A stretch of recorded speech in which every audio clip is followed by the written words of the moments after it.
IAS बनने का सपना रखने वाले स्टार क्रिकेटर मनु भाकर क्या यूपीएससी कर पाएंगे क्लियर? आखिर कौन है मनु भाकर? पता नहीं करियर में क्या निभाया है अहम रोल। कौन कौन रहता है फैमिली में और कितनी हो गई है नेटवर्थ? आइए हम आपको इस वीडियो में बताते हैं। भारत के स्टार निशानेबाज मनु भाकर ने पेरिस ओलंपिक 2024 में कमाल किया।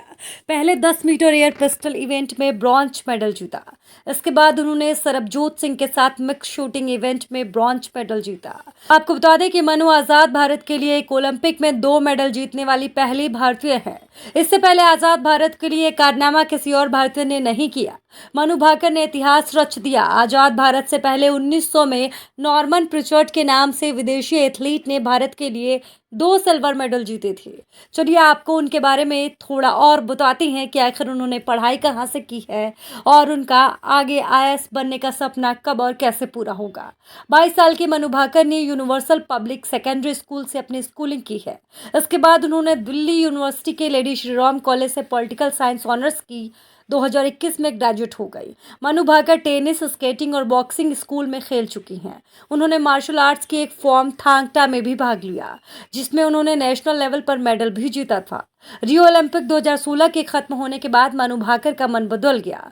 फिर उन्होंने शूटिंग में इंटरेस्ट दिखाया। उस वक्त वो सिर्फ 14 साल की थी। हालांकि फिर उन्हें इस खेल से लगाव हो गया। मनु भाकर को जब ये खेल पसंद आया तो उन्होंने एक हफ्ते के अंदर अपने पिता से स्पोर्ट्स शूटिंग पिस्टल मांगी, जिससे वो इस खेल की प्रैक्टिस करे और बेहतर होती जाए। मनु भाकर ने अपने पिता से तकरीबन 1.5 लाख रुपए लिए। मनु भाकर के पिता का नाम राम किशन भाकर है, जो मर्चेंट नेवी में चीफ इंजीनियर हैं। उनकी मां का नाम सुमेधा भाकर है। और अब आपको बताएं कि पेरिस ओलंपिक में इतिहास रचने वाली युवा निशानेबाज मनु भाकर देश की शान बन चुकी हैं। पेरिस ओलंपिक में 2 ब्रॉन्ज मेडल अपने नाम करने के बाद मनु की जो प्रॉपर्टी है वो लगातार बढ़ रही है। देश के लिए 2 मेडल जीतने के बाद मनु भाकर पर इनामों की बौछार हो गई है। इसके साथ ही वो कई तरह के ब्रांड एंडोर्समेंट की डील भी मिली है। यही कारण है कि उनकी नेटवर्थ में तेजी से बढ़ोतरी हो रही है। कई मीडिया रिपोर्ट्स के मुताबिक पेरिस ओलंपिक से पहले मनु भाकर की कुल नेटवर्थ 60 लाख रुपए थी। मनु के इनकम का मुख्य स्रोत शूटिंग प्रतियोगिता से मिली इनामी राशि के साथ कुछ ब्रांड एंडोर्समेंट रही, लेकिन पेरिस ओलंपिक के बाद उनके आय में वृद्धि हुई है, वो भी तेजी से। रिपोर्ट के मुताबिक पेरिस ओलंपिक के बाद मनु भाकर की कुल संपत्ति 12 करोड़ से ज्यादा की हो गई।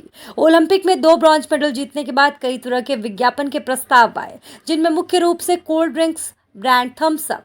माना जाता है कि मनु का थम्स अप के साथ तकरीबन 1.5 करोड़ में डील हुआ है। इसके अलावा मनु नथिंग इंडिया और परफॉर्मेक्स के साथ भी जुड़ी हुई हैं, जिससे उनकी तगड़ी कमाई होती है। पेरिस ओलंपिक से पहले मनु भाकर एक एडवर्टीजमेंट के लिए 8 लाख रुपए लेती थी, लेकिन अब उनका ब्रांड वैल्यू लगभग 1.5 करोड़ रुपए तक का पहुंच गया है। आपको बता दें, मनु भाकर ने शूटिंग में जो अपने करियर की शुरुआत की तो पिता से 1.5 लाख रुपए लिए, लेकिन जल्द ही उन्होंने अपनी प्रतिभा का लोहा मनवाया और अलग अलग संस्थाओं से उन्हें स्पॉन्सर मिलना शुरू हो गया। इसके अलावा उन्हें ट्रेनिंग और इवेंट के लिए हर साल तकरीबन 1.5 करोड़ रुपए की वित्तीय सहायता भी मिलती है, जिससे उनकी ट्रेनिंग और इवेंट के खर्चों में महत्वपूर्ण योगदान दिया जाता है। मनु भाकर के लिए एक लाइक कमेंट तो बनता है और चैनल को सब्सक्राइब जरूर करिएगा।